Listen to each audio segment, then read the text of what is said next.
जय हिंद राष्ट्र।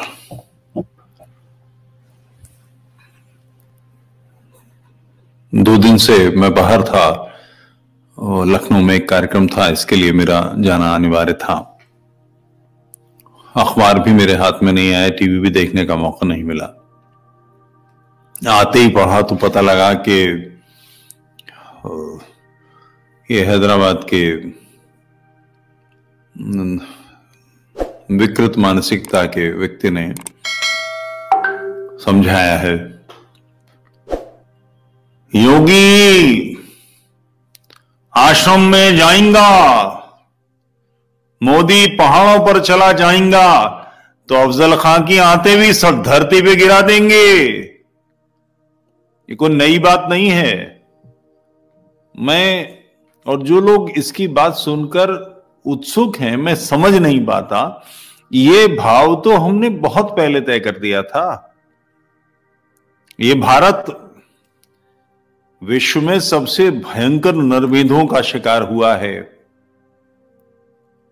इस्लाम की दो ही जगह पराजय हुई है, स्पेन में जहां बिल्कुल उखाड़ के फेंक दिए गए, दूसरी भारत में। इस्लामियों के एक बड़े बड़े लीडर ने लिखा है, ये वो दीने इलाही का बेबाक बेड़ा जो कुलजुम में अटका नामा में ठिटका, किए फतह थे जिसने सातों समंदर। वो डूबा दहाने पे गंगा के आकर।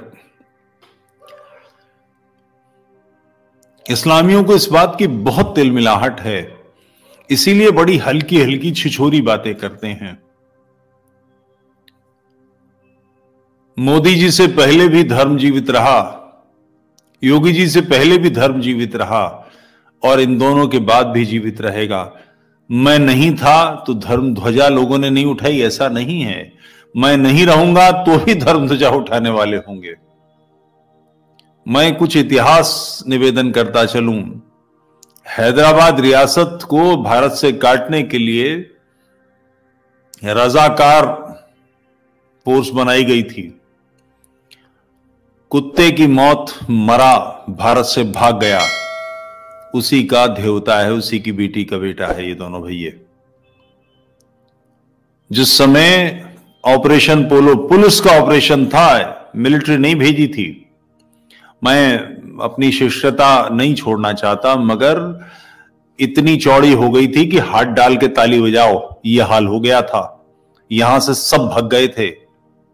भारत के गृह मंत्री को रिसीव करने के लिए निजाम को एड़ियां रगड़ते हुए, घुटने रगड़ते हुए एयरपोर्ट पर रिसीव करने आना पड़ा था। ये नहीं रहेगा, वो नहीं रहेगा, वो नहीं रहेगा तो क्या होगा? आज भी सारे प्रयासों के बावजूद हिंदू 5 गुने हैं। फूंक मार दें तो बहा देंगे। चिंता करने का क्या विषय है इसमें? वही 3 सूत्रों पर काम कीजिए। 2 लोगों की शुद्धि, लोहा लेने की लोहे की व्यवस्था, और जिन्होंने ली हो, जिन्होंने लोहा ले लिया हो, उनके लिए कहीं कोई कानूनी पक्ष चाहिए, कानूनी सहायता चाहिए तो सहायता दीजिए, आर्थिक सहायता चाहिए तो आर्थिक सहायता दीजिए। इन 3 कामों में लगिए। ऐसे भौंकने वाले सड़क पे हाथी चलते, कुत्ते भौंकते हैं, कुछ अंतर नहीं पड़ता, कुछ भी समस्या नहीं रहती। कोई भी बड़े से बड़ा पापी, बड़े से बड़ा आतताई आगरा और दिल्ली सल्तनत के केंद्र थे। अपनी जिंदगी का सारा बड़ा हिस्सा घोड़े की पीठ पर बिताना पड़ा। दूर दूर करता हुआ कुत्ते की मौत जाके मरा। आज उसके मजार पे दिया जलाने के लिए वहां के मुजाविर पैसे मांगते हैं कि औरंगजेब की कब्र पे दिया जलाने के लिए, घी के लिए, तेल के लिए पैसे दे दीजिए। थूकते हैं लोग वहां। मैं स्वयं थूक के आया हूं उसकी कब्र पे, किसी और की बात नहीं करता। अफजल खां, शाइस्ता खां, जाने कितने काट के डाल दिए। ऐसे सारे 30 मार खां देखे हैं बहुत। बिल्कुल भी चिंता करने की, और इसके लिए मैं किसी अल्लाह की, किसी ईश्वर की सहायता नहीं चाहता। मुझे राष्ट्र पर भरोसा है, मेरा राष्ट्र पर्याप्त है, हम स्वयं पर्याप्त हैं। प्रभु तो हमारे पक्ष में हैं ही, देवता दाएं हैं, देवता तो हमारे पक्ष में हैं ही। ये सरल बात नहीं है।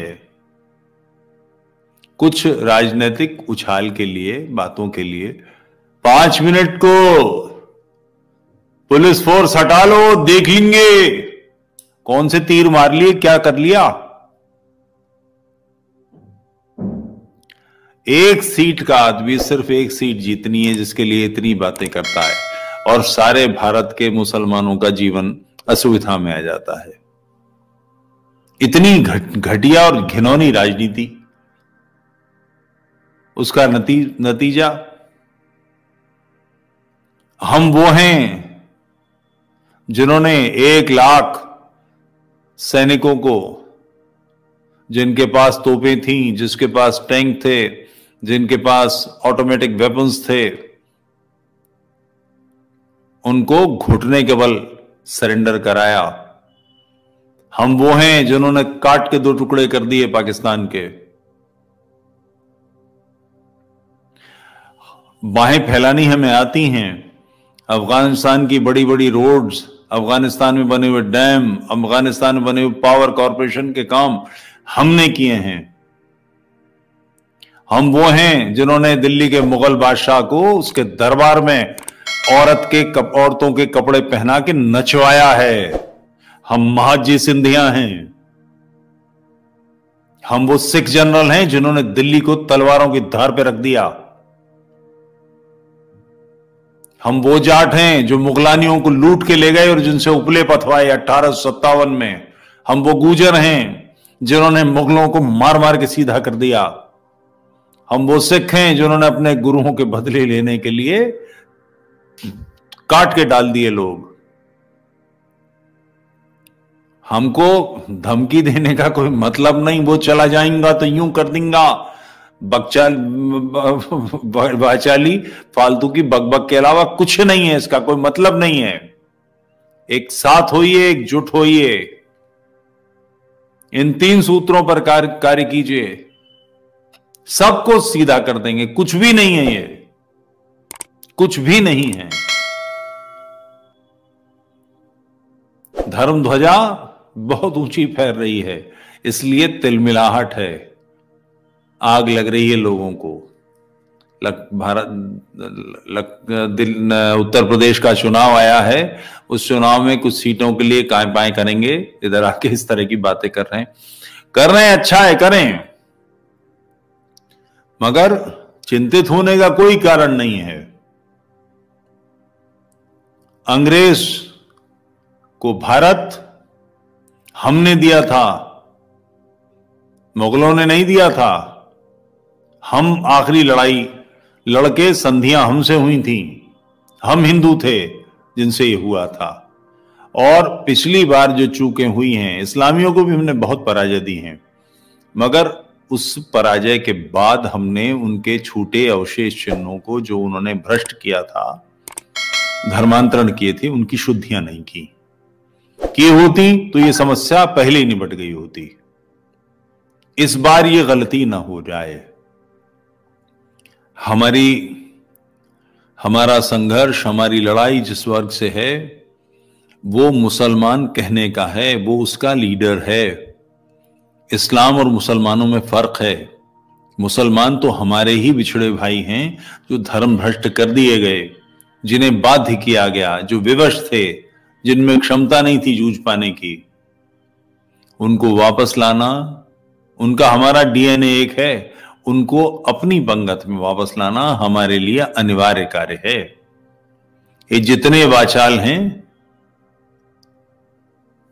इनकी कोई गणना नहीं, कोई मतलब नहीं। अपने लक्ष्य पर एक सीधा तीर संधान, 2 लोगों की शुद्धि प्रत्येक धर्म बंधु का, प्रत्येक राष्ट्रवादी का कार्य।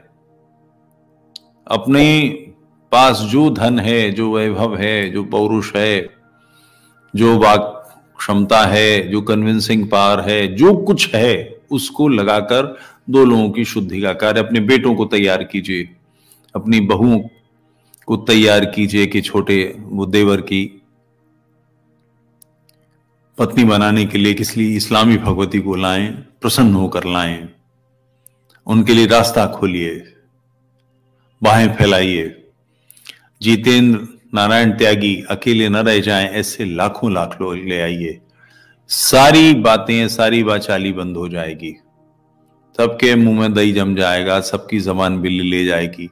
ये जितनी है ना, कर लेंगे, खा लेंगे, ऊंगे, ये सब सीधे हो जाएंगे, सब सभ्य भाषा बोलने लगेंगे।